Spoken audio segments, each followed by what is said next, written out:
Good morning everyone.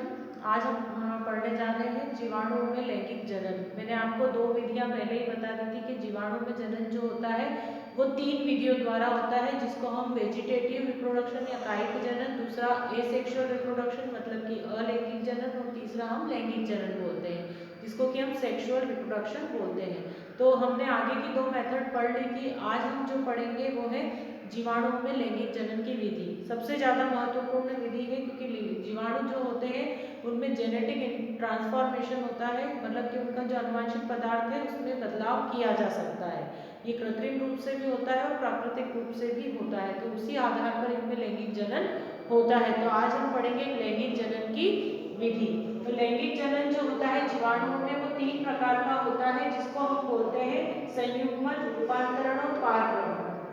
पहले हम देखते हैं संयुग्मन क्या होता है।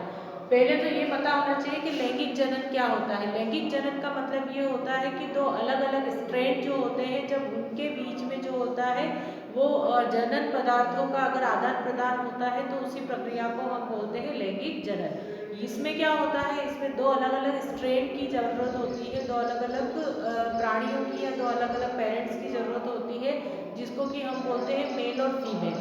तो यहाँ पर जो होता है, अगर हम बैक्टीरिया की बात करें तो बैक्टीरिया में क्या होता है, स्ट्रेन होते हैं, प्लस स्ट्रेन और माइनस स्ट्रेन।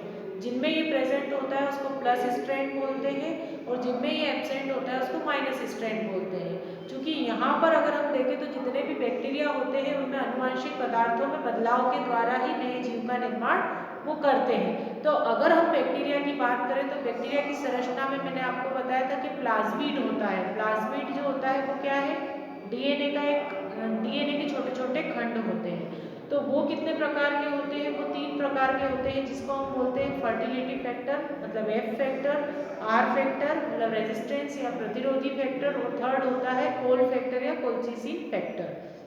इसमें से यहाँ पर हम फर्टिलिटी फैक्टर की बात करेंगे, क्योंकि फर्टिलिटी फैक्टर ही क्या करता है, नए बैक्टीरिया को उत्पन्न करने में मदद करता है।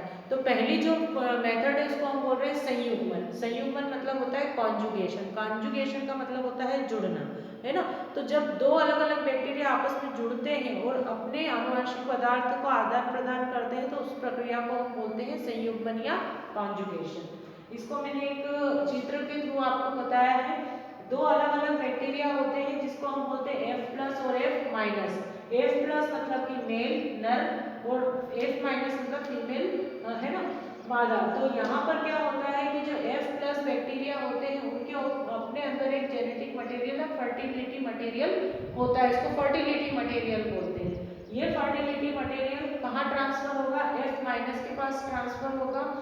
कैसे होता है, एक ट्यूब के थ्रू होता है। इस ट्यूब को बोलते हैं संयुग्मन नलिका या या कॉन्जुगेशन ट्यूब। आपको दिख रही होगी ये ट्यूब होगी, पर ट्यूब बनने के समय क्या होता है, इनमें ट्यूब बनने के समय जिसका फर्टिलिटी फैक्टर है उसमें डिप्लीकेशन होता है, उसमें एक तरह से रेप्लिकेशन होता है। रेप्लिकेशन का मतलब ये होता है कि ये जो फर्टिलिटी फैक्टर होता है या एफ फैक्टर होता है, ये डिवाइड होता है, कितने फैक्टर बना लेता है, दो।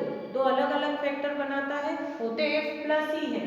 ये दो बन रहे हैं, आपको दिख रहा होगा, ये एक इधर जा रहा है और एक इधर जा रहा है। तो ये दोनों क्या हो जाएंगे, इसकी एक से कितने फैक्टर्स बन जाएंगे, दो बन जाएंगे, दो चेन बन जाएगी। इनका क्या हो जाएगा, रेप्लिकेशन हो जाएगा।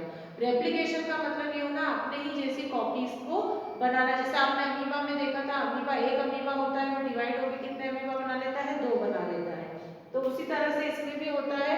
इसका फर्टिलिटी फैक्टर जो होता है वो डिवाइड होता है और एक फैक्टर कहाँ चले जाता है, F माइनस स्ट्रेन के अंदर। ये आपको दिख रहा होगा। उस समय क्या होता है, एक ट्यूब बनती है जिसको बोलते हैं कॉन्जुगेशन ट्यूब या संयुग्मन नलिका।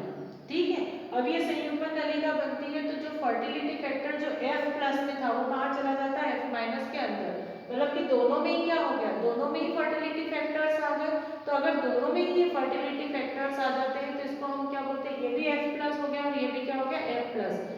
F माइनस था मतलब कि इसमें फर्टिलिटी फैक्टर नहीं था, और F प्लस था मतलब कि फर्टिलिटी फैक्टर इसमें प्रेजेंट था। तो यहाँ पर जो प्रोसेस हुई वो क्या थी, यहाँ पर जो प्रोसेस हुई थी, F प्लस बैक्टीरिया और F माइनस बैक्टीरिया में क्या हुआ, एक ट्यूब के थ्रू वो जुड़े। तो ट्यूब कौन सी थी, कॉन्जुगेशन ट्यूब थी, संयुग्मन ट्यूब थी, इसीलिए इस प्रक्रिया को हम बोलते हैं संयुग्मन। यहाँ पर क्या किया, एक बैक्टीरिया ने अपना फर्टिलिटी फैक्टर किसको दे दिया, दूसरे बैक्टीरिया को दे दिया, और उसमें भी क्या करा, फर्टिलिटी फैक्टर को उत्पन्न कर दिया। अब ये क्या करेंगे, ये जो F+ बैक्टीरिया है वो अन्य बैक्टीरिया जिनमें की फर्टिलिटी फैक्टर नहीं है उनको वो क्या कर देंगे, F+ में बदल देते हैं। तो इस तरह की जो प्रोसेस होती है वो एक जनन की ही प्रोसेस है जीवाणुओं में, मोस्ट इंपॉर्टेंट है। क्यों है मोस्ट इंपॉर्टेंट, क्योंकि ये जो क्वेश्चन होते हैं ये अलग अलग पूछते हैं और 3, 4 या 5 नंबर में ये क्वेश्चंस आते हैं कि पारक्रमण की प्रक्रिया को समझाइए, जीवाणुओं में जनन की संयुग्मन विधि को समझाइए। तो संयुग्मन विधि क्या है, या संयुग्मन विधि पे शॉर्ट नोट लिखिए या टिप्पणी लिखिए, इस तरह के क्वेश्चंस आते हैं। तो ये पारक्रमण विधि अगर आपने चित्र को अच्छे से समझा है तो चित्र की सहायता से भी समझा सकते हो कि संयुग्मन विधि में क्या होता है, दो कारक होते हैं, दो फैक्टर्स होते हैं जिसको कि F+ और F- बोलते हैं। F+ में फर्टिलिटी फैक्टर होता है और F- में फर्टिलिटी फैक्टर नहीं होता है। फिर क्या होता है, इनमें एक ट्यूब बनती है जिसको संयुग्मन नलिका या कॉन्जुगेशन ट्यूब बोलते हैं, जिसकी सहायता से F+ जो बैक्टीरिया था उसमें उपस्थित जो फर्टिलिटी फैक्टर था उसका रेप्लिकेशन होता है, जिससे कि दो फर्टिलिटी फैक्टर बनते हैं और वो संयुग्मन नलिका की सहायता से कहाँ चला जाता है, F- वाले बैक्टीरिया में चला जाता है, जिससे कि दोनों ही क्या हो जाते हैं, F+। क्यों हो जाते हैं, क्योंकि दोनों में क्या हुआ, फर्टिलिटी फैक्टर प्रेजेंट हो गया, पहले नहीं था अब है। तो इस तरह से क्या होता है, जीवाणुओं में कभी कभी जनन जो होता है वो संयुग्मन विधि द्वारा भी होता है। ये आंसर हो गया इसका। देन हम सेकंड जो पढ़ रहे हैं वो तो मोस्ट इंपॉर्टेंट मेथड है जिसको हम बोलते हैं पारक्रम रूपांतरण। अब रूपांतरण का मतलब क्या होता है, रूप का अंतर, है ना, नाम से डिफाइन होता है कि रूप में आने वाला अंतर को हम क्या कहते हैं, रूपांतरण कहते हैं। क्योंकि ये जो मेथड थी सबसे पहले ग्रिफिथ ने 1928 में एक्सपेरिमेंट के थ्रू बताई थी।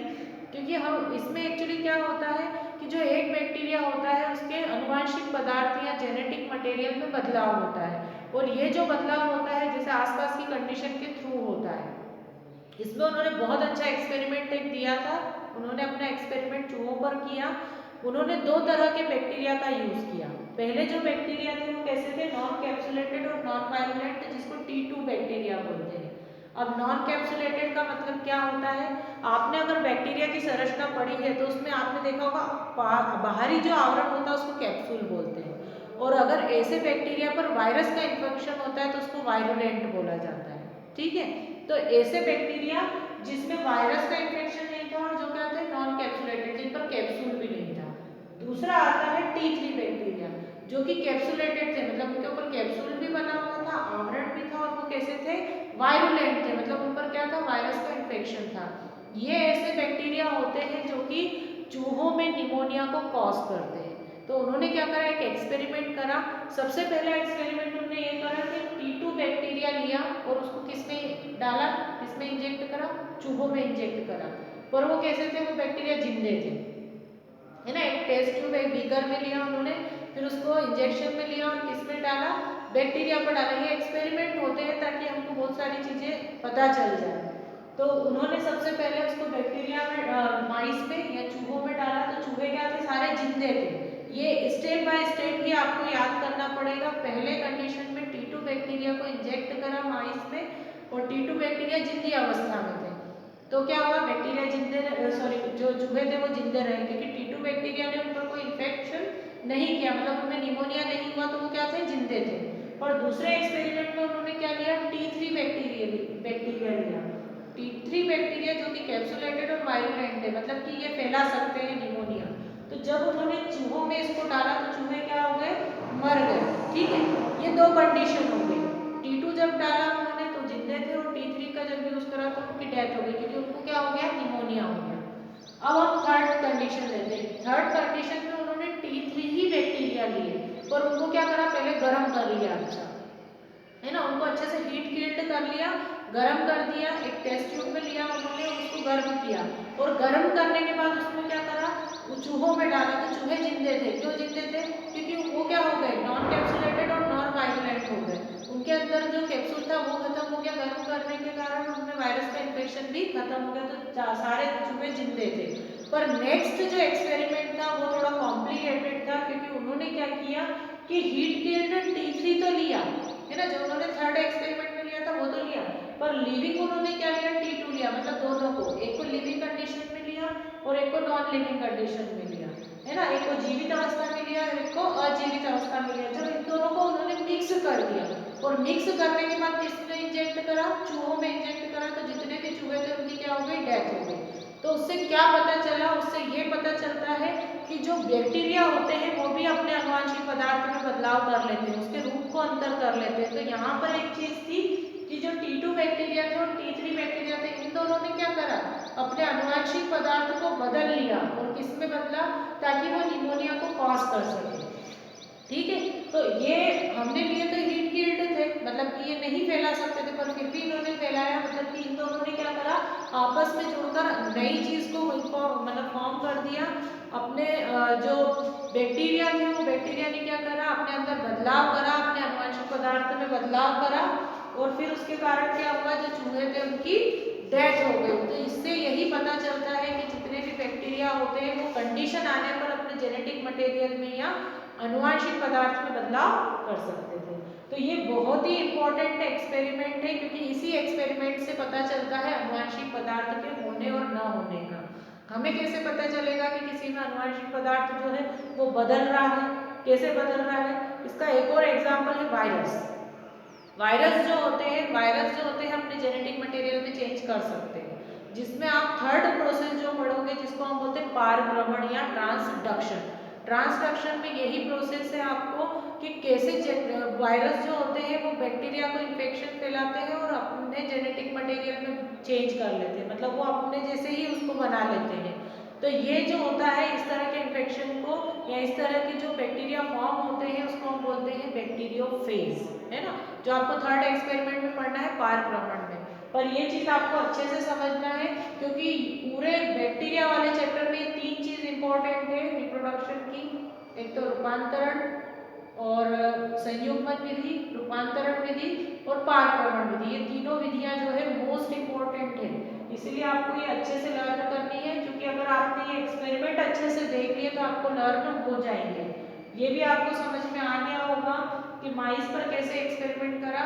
थोड़ा सा आपको इसको प्रैक्टिस करके याद करना पड़ेगा कि फर्स्ट एक्सपेरिमेंट में क्या हुआ है, T2 यूज करा है, लिविंग स्टेज में यूज करा है तो माइस भी लाइव थे। T3 को यूज करा, लिविंग स्टेज में करा तो डेथ हो गई क्योंकि निमोनिया हो गया। फिर उसके बाद हीट कील्ड में T3 का यूज करा तो जिंदे थे बैक्टीरिया क्योंकि उन पर कोई इन्फेक्शन नहीं हुआ। फोर्थ में हीट कील्ड ही T3 लिया, पर लिविंग क्या लिया, T2 लिया, तो क्या हो गई, सारे जितने भी चूहे थे उन सभी को निमोनिया हुआ, उनकी डेथ हो गई। तो इससे यही पता चलता है कि जो आनुवंशिक पदार्थ है बैक्टीरिया का उसमें बदलाव हुआ और क्या कॉज हो गया, निमोनिया कॉज हो गया, और निमोनिया होने के कारण क्या हो गया, जितने भी बैक्टीरिया थे उनकी डेथ हो गई। तो ये अच्छा एक्सपेरिमेंट है, आपको समझ में आ गया होगा। आपको इसकी थ्योरी में सेंड कर दूंगी। इसके बाद जो मैं टॉपिक पढ़ाऊंगी उसको बोलते हैं पारगमन। पारगमन मतलब कि ट्रांसडक्शन। Thank you.